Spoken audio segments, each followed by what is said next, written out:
Welcome to the Compromised to Alchemized podcast, and I'm your host, Dr. Neil Bulchandani. I'm excited as you join me in this journey to listen to my conversations with some of the leading experts in the field of healing from a broad range of disciplines. Well, hello, everybody. I am coming to you for the first time in a long time with my own thoughts and with just some updates, and I'm really excited about this. And I had so many kind of really phenomenal interviews that I've done, just too many to list, with Kelly Dean, who is a diastasis expert. Um, and we've been connecting. So I think it was just this morning she interviewed me for her podcast, and it was Talor with Peak Performance, and then Molly Eastman with Sleep is a Skill. I'm sure I'm forgetting something. I'm coming up on Monday. I'll be on Craig Clayton's from Restoration Dentistry, his podcast, and then there's more. But I also have exciting interviews coming up. So, kind of, well, by the time you hear this, some of that will have already transpired, and I'm excited for what I'm doing tomorrow morning, which is talking with Dr. Eric Galindo, pediatrician from Guadalajara. Um, but that'll be good. I'll go into that, and we'll be hanging out here in the morning tomorrow. So we're going to cover. I'm going to cover a lot, I think, in this time. I'm here at this hotel, the Marriott in Walnut Creek.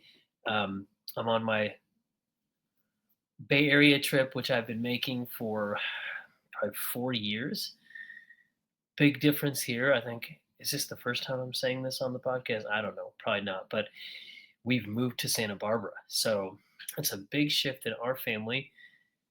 So whereas I would go from Redding down to Walnut Creek once a month, it's been different to come up from Santa Barbara and make these trips, because it turns from a 3-hour drive from Redding to like a 5.5-hour drive from Santa Barbara. And at first, I didn't think I'd be making it monthly, but as it goes, I have. It's a lot to be away from family. I miss my wife Dawn and the kids, Serenity, Cypress, and Zephyr, and we're really happy. We're just enjoying Santa Barbara so much. It's just beautiful to be by the water, and it's about the place, but it's just as much about our um, sense of following where our hearts needed to be, and following that intuition, and following those provocations. And so I could say it could be wherever it is, anywhere in the world, and it would have been right. But I think it is beautiful that we are in Santa Barbara, because we originally really thought we were going to move there about 7 years ago. But just wanted to give you some context, and I want to give you some headers of like, what am I going to cover, like, or a headline, or a little maybe table of contents. In one way, I'm just kind of like, I just want to talk. I want to share, but I want to give you guys some context, so it won't be just a rambling, meandering discussion. So I want to cover what I've been up to since the move, um, what I'm going to be up to coming up, um, and just kind of like in the midst of it all, what am I doing? Like, what is it all about? Because I think sometimes the the doing can be so much, but and then even the conviction in the why is really beautiful. But there's also then but what is it for? To what end? But even that, it's like that's all linear, right? It's like, so I want to get very practical, but I also want to get just deep into like the rich wonders of this journey that I think I'm on, and a lot of you all are listening are on. So, as I've talked to several people lately, it was just Kelly Dean this morning with the Diastasis podcast, and she was saying the same thing. She said, um, well, she said, you're when you do your podcast, I often, of course, I'm going to highlight whoever's on because I want to hear what they have to say, and I'm also eager for them to kind of unpack my theme of compromised to alchemized. So I don't talk as much about what I do, although I definitely do. I throw in some highlights. Um, but it is interesting how when I go on other people's podcasts, that's when I share more about me. And actually, I've got this team coming on board who is going to help me with a lot of this. So I'm really excited about that. So it was one of them actually who said that. Like, yeah, we hear you talk more about what you do when you're on others' podcasts, which might kind of make sense. Um, so I'd like to unpack that more. Like, what is it that I do? And what is this iteration of what I do now? So I feel like the calendar would be a good place to start. My goal is, I love what I'm doing. That I get to come to Walnut Creek. I get to um, just collaborate with some amazing healers, providers, and then get to hang out with these wonderful people who come in. And you'll come in, and I have so much fun. Like in our sessions, it's like it gives me such joy to unpack try to unpack the problems and try to help you with healing. So yeah, I just think there's just so much that I have to be grateful for. Um, these trips can be a lot. I mean, it's quite a lot. I mean, so I'll paint the picture a little bit. So we moved from Reading down to Santa Barbara, and I get to work out of this amazing office with Nicole Cantello from Santa Barbara, Mayo. She's just a remarkable person, and get to know her family some, and just very kind, and also just so driven in a good way, and just really on this path of not only doing well with her myofunctional therapy practice, but bringing on other people to can learn from her as myofunctional therapists, and then she's got a massage therapist there, and then I'm using space in her office about 4 days a week, or 3 to 4 days a week, and that's been a wonderful. We call it like a soft landing because I just get to get right in there, this beautiful office in Santa Barbara, and see people do sessions. She's referred some people to me, which has been remarkable. I've also had the great pleasure of collaborating with Barbara Green, a amazing myofunctional therapist, and just has given so much to the field, and so many of you call her a mentor. Um, and I used to say, which Joy is also Joy Moeller. Um, you know, I used to call her the OG of myofunctional therapy, and of course she could be. I mean, she is in a way, but Barbara Green has been doing it for longer and mentored Joy, and so yeah, there's just I feel like I've met so many wonderful people that have such kindness and are so eager for their people, their clients, their patients to do well, and they're so eager to see what can I do if it's applicable. Um, I'm just gonna. So I just feel like mentioning. Forget the calendar, right? For a second, I'm gonna mention people because I extract so much enrichment from knowing people, um, and I get to, of course, I'm gonna hop back and forth, but get to collaborate with Dr. Surusagi in the Bay Area.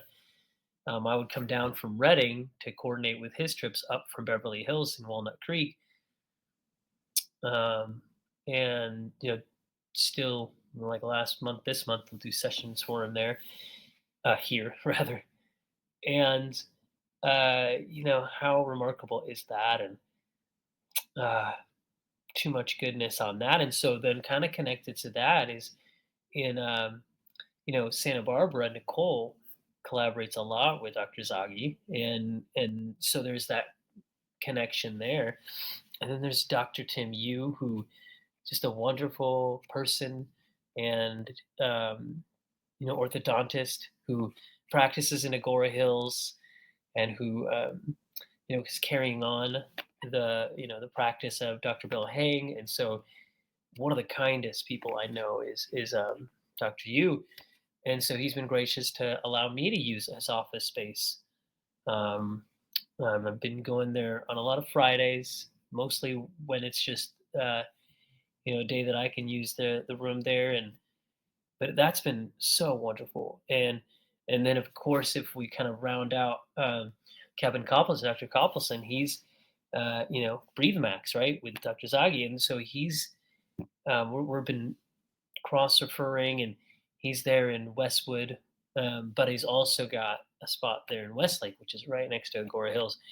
And so we have these cases where we're all kind of collaborating on them. Um, I put out this tongue-in-cheek video. I actually only sent it to Tim Tim Yu, but then I also sent it to Kevin, and then I think Sarush. But I'll just tell you it. Right? It's like, oh, now I want to do the video, but I'm not going to do it justice. But I did this really really funny spoof where um, I pretended that I own the clinic, the orthodontist clinic, Dr. Yu's clinic, and that I'm a one-stop shop, and I help people with what. So the context here is that so Tim Yu does a lot of expansion, palate expansion, um, different appliances, Marpy, and then Dr. Coppelson. They do way more than this, but I'm kind of isolating it to what we often are in the mix with, and whereas Dr. Coppelson does, often the mind procedure or splitting the maxilla surgically, so that especially for adults, but that there can be this maximum growth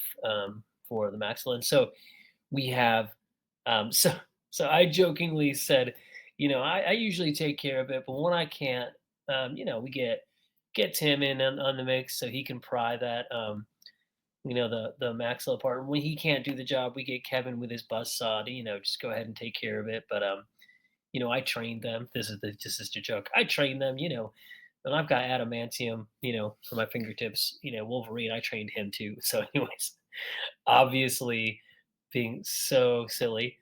Um, but yeah, I like having fun, and it's so much fun to kind of like take ourselves lightly. Um, but I really do value each of these people so much. I wouldn't hop even to just Michelle in Bridge Mayo, right? She's got this in San Francisco. I was able to use her office today and yesterday to do sessions in that area. It's like North San Francisco and up there. Um, and but I started out by going to San Anselmo, and so some of you will be like, I don't know where all these places are. Well, let's just say um, there's just a lot of going where people are needing help and collaborating with people in different cities, and it's just been so fun. I mean, I have to mention, last trip I went out to Pacific Grove, which is right next to Santa Cruz, and saw people out of Diane Diniz's office. She's a myofunctional therapist there, which was wonderful. Some people drove, into that office so I could see them there. Then I hiked over to Sacramento, which was quite a trek early the next morning. Tyler Harris, who's a chiropractor who came to take my for the mouth training that I did in LA in March. He I did like a 5-10 minute demo on him to demonstrate my floor of the mouth protocol, and his body, which was very I'm just calling you opinion. So now this is the kind of HIPAA violation, but hey, I think we're all able to kind of uh, say this was for the purpose of training. um, this is what I say. It's like my goal is after I evaluate somebody and find out, and I check all the muscles, all the fascia, all the bones, and all the organs, and see, you know, what's going on with that. Well, then um, it's my goal within like the first 5 to 10 minutes. Sometimes it takes longer, sometimes it's quicker to find out. Yes, the floor of the mouth has tension. Yes, the lips and the cheeks, and if there are oral ties and narrow palate and retruded or retronathic mandible, right? Any of these issues. I said, yeah, but what's going on in the body outside of that area? And if I inspect and assess and I find those areas, um, like the kidney, like the diaphragm, like the thyroid gland, sometimes the foot, sometimes the intestine, sometimes it's the emotions. What can I work on and in short order see reduction of tension or aggravation with that then causes the floor of the mouth to loosen. That's the area under the tongue, so that the tongue moves more easily, so that the lip muscles, the cheek muscles, the palate raises, and so that then after that, when I see that happen, and hopefully that's in that like 5-10 minutes, then the body just frees up. We're going to see those trapezius muscles, the SCM muscles loosen. We're going to see the adductors, those inner thigh muscles, those hamstrings, those calf muscles, the even those patellae that like to go superior and get too high out of alignment. We're going to see those drop down. So that's my floor of the mouth protocol. It is a dramatic or at least discernible or really observable shift that can happen. And so we did that, demoed it on that Tyler and his, he had some of these areas in the mouth that I'm talking about, and he felt things free up so much. And he said, I've not ever felt this before. And I've been getting massage, chiropractic. He let's just say, like, he's been getting some amazing work. But like I say, I knew that until I found those areas in his body, organs often, but sometimes it's other areas, that could create that reduction of tension so that the mouth loosened. I just knew that until I reached that point, I wouldn't have access to his body. And that's kind of the concept that it's very, very notable when we do get access, because then, like, areas that were rigid become supple instantaneously. It's not just like any area and not just random. It all comes back to when this all started, when the pharyngeal arches form when the mouth forms in gestation, right? Like that's all that happens. Meaning, if we, so well, I don't want to go into all the things because some of you know this really well, but if we are going to have craniofacial asymmetries and the maxilla that hasn't experienced enough growth in utero and tongue tie, lip tie, cheek ties, any of those things. That all happens in that fourth, fifth week before we're born. So then we spend something like 35 weeks with that, and that means our body conforms to that tension and that fascia, tightens like everywhere. And I have those 70 areas that I've identified, my airway map. So yeah, I really feel like that was brilliant. So the reason I mentioned that there is because after he had that experience, he's like, I got to get a session. And so we were figuring out, like, well, anyways, he was going to come here to Walnut Creek last month, the last time I was here, last month, actually. But instead, he's, we just figured it out. Like, I'll go to Sacramento and I'll see him and, you know, several other people from his office staff, including the chiropractor he works for, and then some other people in the area. And all of a sudden, there I was, like, 7 a.m. to 7 p.m. doing sessions. So that's been kind of the mode. It's been a little bit, a lot intense pace, and but I'm very thankful because this is the year that I'm really getting what I'm doing out there to try to help more people, but also to get this in the hands of other healers more. I had this phenomenal training in Reading before I moved in January, and it was an airway centered training that involved a lot of the expressive arts, like I like to do in my movement practice when I taught that. And Chris, there's well, he's another chiropractor who heard me on these both. Tyler heard me on the Ben Greenfield podcast, Boundless Life, the interview that aired in October, and so did this other chiropractor, Chris, who's living in California. And so Chris came to the training. Others came to the training too. A couple other chiropractors and all kinds of healers and myofunctional therapists, and yes, it was remarkable. So I've been doing some really like powerful sessions with Chris to try to free up tension in his body from longstanding issues. And so I just feel like, wow, what a fortunate like experience this is to get to see people and they feel drawn to what I do. And like I think there's so many amazing body workers and healers out there that I just feel privileged that whatever I'm carrying right now in terms of this knowledge and then this carrying out of the floor of the mouth protocol housed in my system called embryology, which is a 9 series of thorough, complete, multifaceted body work. It's just people are finding they're drawn to it, and so I'm loving that. So the calendar now is what I'll kind of talk about. Although there's more people, there's so many more people that I left out there. So I feel like I'm, at a banquet and I need to thank people, and I'm like, I know I'm forgetting somebody really important. So yeah, I'll remember, and if I don't, please get a hold of me. But so January was that training.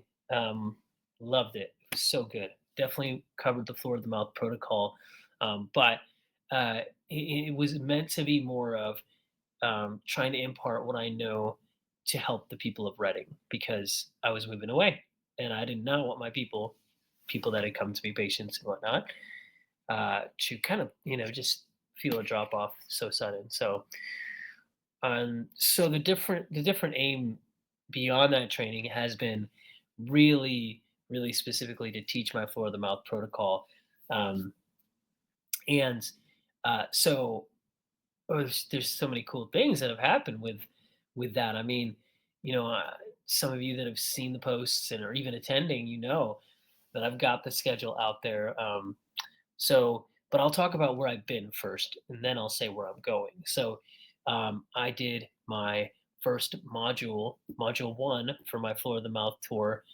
in LA, which technically it's Westlake, Thousand Oaks, like halfway. It's like halfway between Santa Barbara and Los Angeles proper.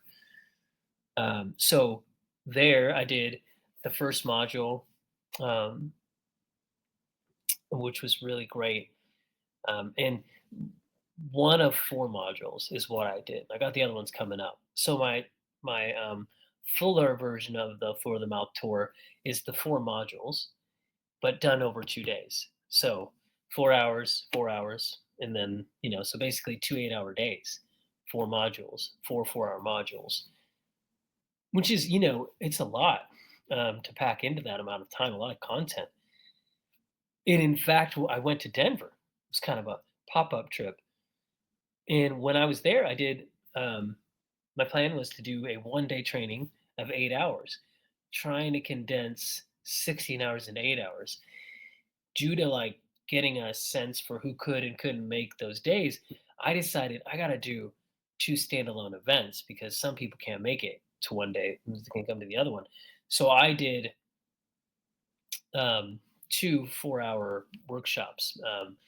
So that was wonderful. I had some people, oh, amazing. I can't even say there was some structural integration experts, Rolfers, who came, being that Denver is right near Boulder, and Boulder is the birthplace of and the home of the Ida Rolf Institute, which I have great respect for, and I have great gratitude for, and I feel like I've learned so many concepts from that work. This heavily influenced what I do. Hence why I have a 9 series where I go through the body systematically and categorically.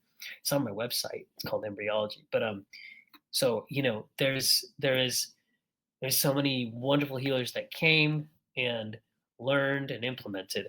I also had the chance to do some collaborative work with Vivos Institute, team up with Dr. Bahar Esmaili.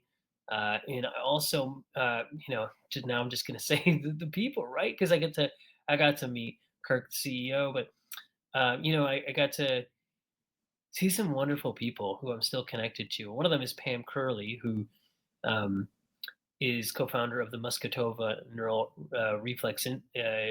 Institute.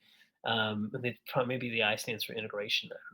I don't know. For primitive reflexes, primary reflexes. She's wonderful in talking about it and has this nature about her. So that's been so remarkable, just to see. the beauty of connections there. So that was Denver, and then I'll tell you what's coming up next in May. This month, I'm doing a second module of the Floor of the Mouth tour for LA. So like a second first module, module one again for those people who couldn't make it. And then the 24th, the day after my birthday, May 23rd, I turned 45. I'm happy about that. Well, then May 24th, I do module two, and that's good. The other two modules are spread out. I think it's August 30th is module three, and then November 1st is module four. And what is it, that you might be saying, like, yeah, what is all this? What's the modules? And I'll go over that, but I'll just quickly lay out the schedule. So then after that, Phoenix. I'm going to be in Phoenix, it's June 14th, 15th, doing a 2-day event for the Floor of the Mouth Tour, partnering with Greg McLean at Project Airways is handle on Instagram, but he also has Premier Systems. Premier Fitness is his um, gym. So I'll be um, doing the training there, and he'll chime in and say some things that he's going to contribute for the training. Uh, really excited about that. Kat, I'm gonna hang out with Kat, a myofunctional therapist that's there, the honest hygienist. I know there's more people who are going to be coming to that as well that I'm not thinking of right now. And then Boise in July 11th and 12th. Really excited for that training. I'm going to be, collaborating with Melanie Henstrom, who's been in the field as IBCLC and body worker with CST, CFT, and some MFR. So she's wonderful. Been a huge blessing. She's connected with so many people in the field. So that's going to be great. And there's other potential collaborations happening there at that time too. And then we got Chicago next month. Chicago in August 21st, 22nd is my event there.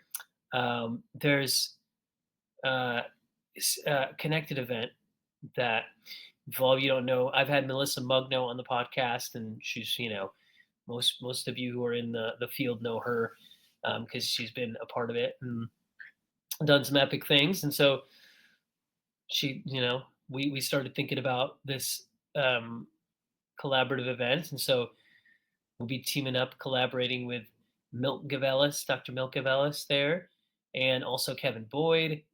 And I have some exciting, plans in the works with Jesse Coomer, breath worker, who's there in Chicago, in that area, and then also September, I'll be most likely heading to Minnesota for some iteration of my Floor of the Mouth tour, and to team up with Harvey, who's a breath worker who actually lives in Phoenix, but then they spend their the hot months in Minnesota. So that's a cool happening that's happening.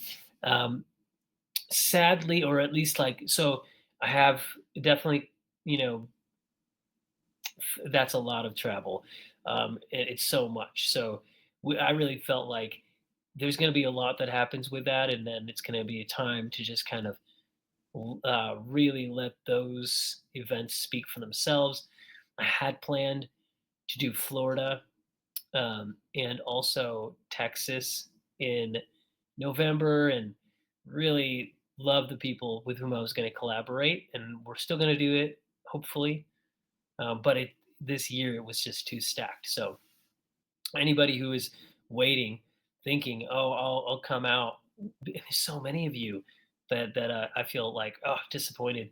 But so if any of you don't, if you live in one of those places and you've been thinking, hey Neil, you said you were going to come out, so I've been waiting. Well, please do not wait, because I just don't know when that'll be, and there is the if. I don't know if it will be something that I do there. By if I mean the Floor of the Mouth tour. I really feel provoked. This is the year for me to share it, teach it. So I would just recommend, if you're at all interested, or if you know somebody in your family, or a body worker, a massage therapist, craniosacral therapist, craniosacral fascial therapist, a rolfer, a physical therapist, a personal trainer, myofunctional therapist, lactation consultant, speech language therapist, occupational. I know I'm just listing everything, right? Osteopath, chiropractor. Did I leave anybody out? You could be an MD.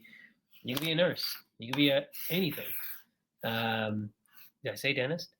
Right? But you could, sure, there's an emphasis on hands-on work, but the paradigm I'm teaching about the floor of the mouth is I'm talking concepts that aren't out there, and I'm really, really elaborating a lot more in this tour that I'm about to do. So some of you said, is this any different than what your floor of the mouth online courses? Yes. Is this any different than your um, you know, I mean, yeah, that's the main thing. Yes, because so much keeps coming, so much is proving. And so, for the most part, I love sharing in the middle of experiencing what I'm experiencing, meaning findings and patterns and algorithms. And but I have seen the merit of holding on until I see an overwhelming amount of data to really support my claims.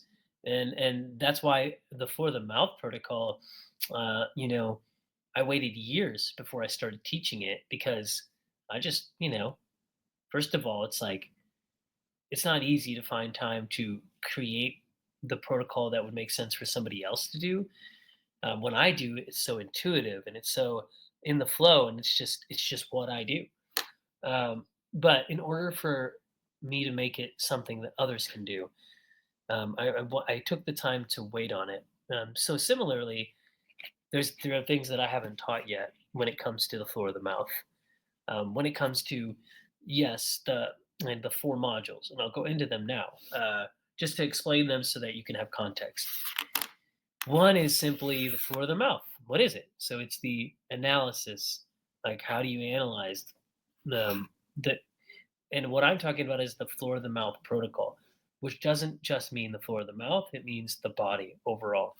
So so with that first step being analysis and treatment flow, like what does it look like to do this protocol? Now, module two is very specific because a lot of people are they want to get right to this right away. So if I wait longer than module two, I know people are just going to get frustrated, and I understand why. But it is pre and post op. So really specifically, yeah, pre and post frenectomy or frenuloplasty, tongue tie release, lip tie, cheek tie release. Of course, we're talking those are surgeries. Whether they're done with scissors or a laser, meaning this is applicable to all of those iterations. But it's not just that; it's also the topic of how do you support expansion. If somebody's got an appliance, if we've got this growth that we need to make with the palate, for many reasons, but so the tongue can actually have a home and that there's tongue space there. Do the upper arch and the lower arch need to be expanded, right? But how do you support that? Now I've seen some phenomenal work out there. People are doing it, and I just get really specific on the floor of the mouth. But the floor of the mouth is, as Joy Moeller would say it, she said, "Oh, I see what you're doing. You're using the floor of the mouth as a diagnostic tool." And I said, "Yeah, totally. You get it. Because the floor of the mouth is the oral diaphragm. It's a functional diaphragm, and it's a regulator of interstitial fluid, meaning like it controls flow. There's a lot of other diaphragms in the body, which is definitely something I've talked about and some others talk about.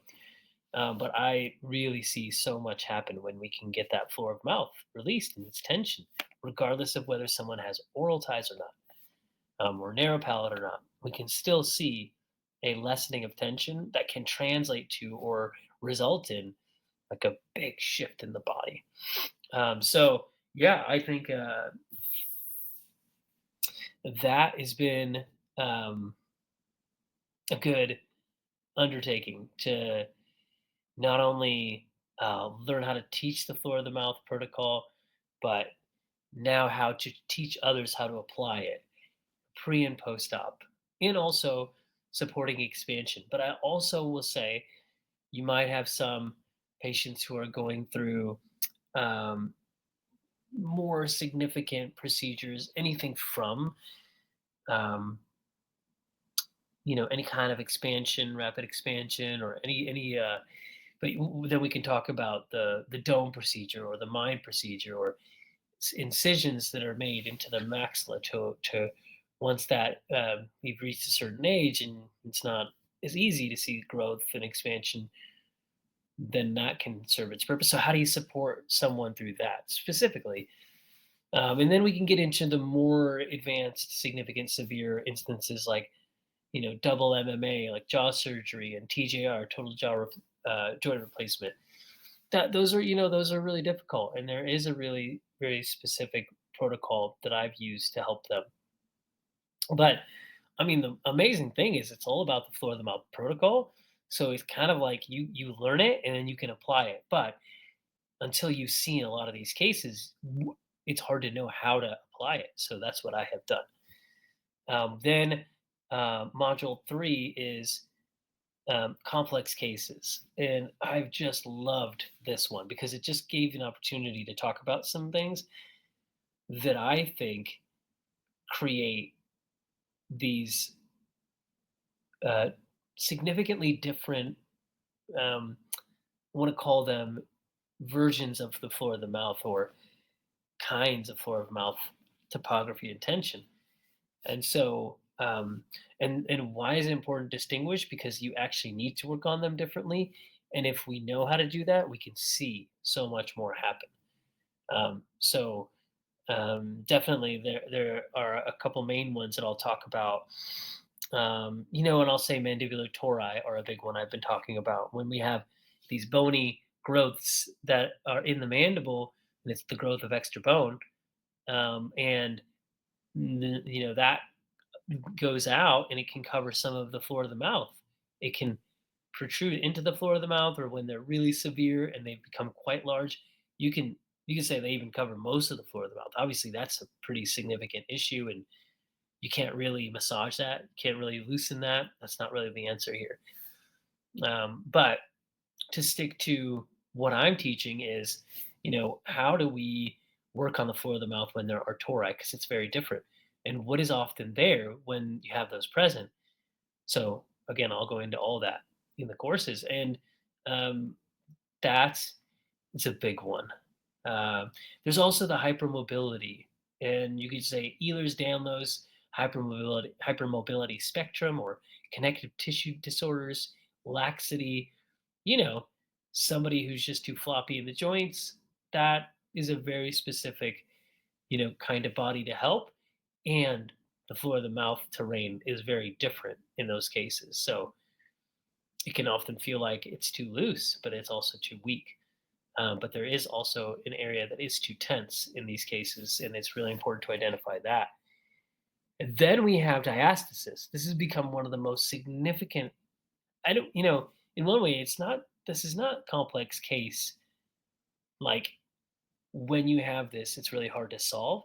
It's more like when you recognize this, you realize this is complicating things, and at the same time, it really simplifies what becomes a priority in order to help someone. If you got ab separation happening, that means that that person has had ab separation for however long.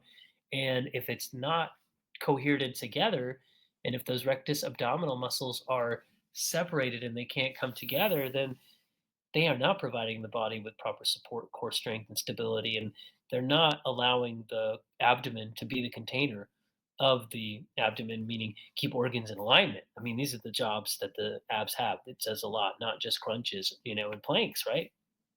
So, oh boy, it is eye opening when someone finds out that they got diastasis, because all babies are born with it because we have a belly button, right? So that's a separation of the abs.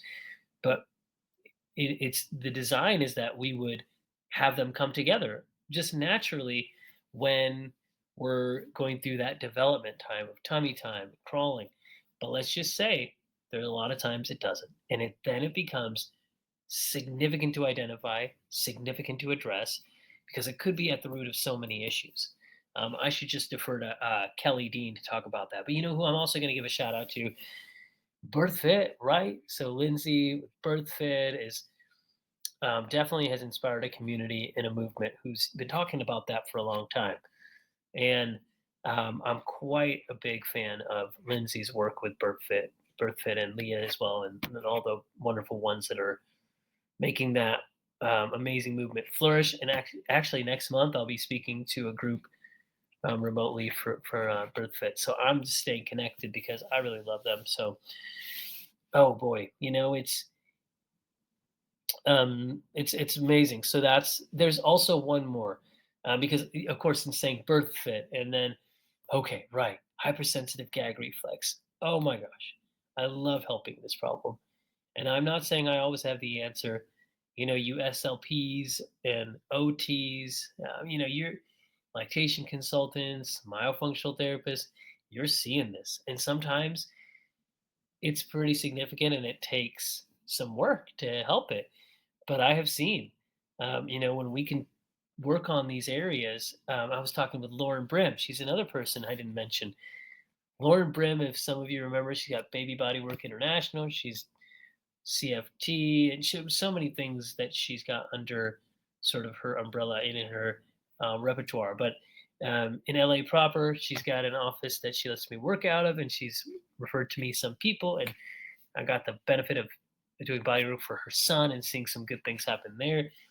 But yeah, Lauren and I did a video where we talked about hypersensitive gag reflex. So to her audience, if you're one of them, you've seen some info about that. But let's just say that whole module is just jam packed. Boy, it's going to be so good. And then we rounded out the last and final module of the four is guided releases, but it's not about that moment when a body worker is in the office and that baby or kid or adult is getting a tongue tie release and that head is in the hands of the body worker so the body worker can guide the cranials and any other areas of the body into proper alignment to facilitate a deeper or a more successful release of the tissues in the mouth that is being attempted. Yeah, that's a guided release. And there's some amazing people doing it out there in different states, and you're kind of seeing a lot of that happen, which is wonderful. But when I talk about a guided release, it's kind of like saying, yes. However, what was your pre-op, kind of experience like? What was the post-op experience like? What did you evaluate as a body worker? And then you also add in, you become an integrated practitioner like Maya's. You are. You find out are what are they doing apart from those protocols and all that? Like, what are they doing to prepare for that moment, the release time? So you want to keep tabs on that. So, anyways, there's a lot, and then there's also a massive component that we don't talk enough about, which is the synergy and the dynamics between the surgeon and the one assisting the surgeon, right? So, meaning like if you're doing a guided release, your body worker, you want to get into that, you got to have this rapport with the release provider to where you both can trust each other, and that takes some cultivating. I've been able to partner with quite a few providers and do guided releases, and I would say each one, it's been a pleasure, and also I have to like check in with myself and make sure I was. Um, being considerate, being honoring, being mindful, being aware that I'm just an opinion. I do not have this kind of say or final say in how the procedure should go. No way. I'm not a big fan of that. In fact, I've been more uh, inclined to call it assisted release than guided release because at the end of the day, I don't really think the body worker is guiding it. I look at it as we are assisting it. And can we all be guided by not only what we're witnessing, but by our intuition, And so, well, I know that I'm kind of said a lot here. It's been nearly 45 minutes. I'm inclined to kind of like, leave that as powerful as it can be, knowing that I'll want to do another one here. By the time you even hear this, I might have already done part two. because there's a whole lot that I didn't get into. And I even want to go back to how did this all start for me? Not like when I was born, but for some of us, if you could go back and listen to the first few podcasts that I did when it was called embryology, and you can hear me talk about like my origin story with why I got into airway centered care, which is the 1 minute version is my daughter was born with a tongue tie. Midwife spotted it, didn't know what it was, had friends who helped us. I did body work, referred her to other body workers, and then it was finally the laser frenectomy with a pediatric dentist named Dr. Shervin um, Yazdi in the Bay Area who did the release, and it was night and day. Extraordinarily great. Helped breastfeeding right away.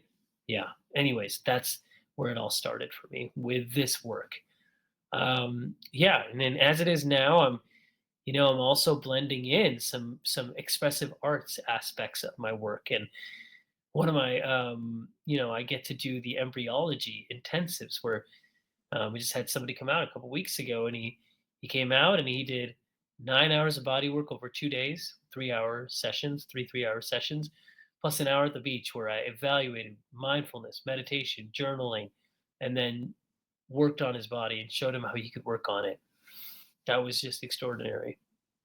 And have others come for those intensives, and then I have, some, a couple big projects coming up that I'm really excited to announce, and I'm not ready to do that yet. In fact, I mentioned it on one podcast I was on recently, but I'll leave it at that. And I think I alluded to both actually on that podcast, both projects. So I'm really eager for the ideas that I've had and the protocols that I've started and enacted for them to get out there more. So spread the word, and tell people if they want to come learn. I'm happy to teach them, and I'm happy to learn together with them, right? Because we're tuning in to the intuition and to the way it was, and all of that we know that comes from um, tuning into the fact that we all have strands of and keys, and we can just combine together and go further, way further than one of us could go on our own. And that's a good place to end is by saying I'm really hopeful that this was insightful and enlightening, and at least just that you got to hear more from me about what I've been up to, and that I kind of, you know, we've been busy, you know, and I mentioned I think most of it, but I've also had the amazing opportunity to go to Woodland Hills once a week if I can, but it's not that often, to work out of an amazing IBCLC, and she's done CFT training too in a Henry. Amazing. She's so kind and so generous. And I mean, it's actually Deborah who runs the office. She's an acupuncturist. But there's been such greatness on going to the Woodland Hills area. So we have that happening. We have Agora Hills. We have Santa Barbara. We have the Bay Area. We had Santa Cruz and Sacramento. But I'm looking to get into a more consistent rhythm with that all, so it's not everywhere, all over. But in essence, it's kind of like my floor of the mouth tour. There's the floor of the mouth tour where I teach, and the floor of the mouth tour where I go do sessions. So I'm happy I have some um, inspiration for that, and just excited. Um, so stay tuned. If you have any questions at all, any thoughts, if some of you might have people you want me to interview, like you guys loved Dr. Josh Madsen, and some of you it's because he's quite got the quite the following, so way more people know about his podcast and what he's doing, in overall. And then I've had so many people um you know uh just speak so much about a lot of the episodes and say how it touched them. So what I would want to know is, who else do you want to hear and see? And I've got a list. There's definitely some in queued up. So I'm trying to get to all the ones, but I take suggestions at any time. So if you're looking for an email address to shoot them to, you could also just Instagram message me at Dr. Neil Bolchandani, or you could email team at neilbolchandani.com. Okay, without further ado, I wish you all a good night. If you're in the morning, good morning. We'll have another one soon. But as for now, I hope you can rest well and have an amazing day. In these conversations, we do deep dives, and resources are aplenty. So please tune in and enjoy. And I'm so excited to have you along for the journey.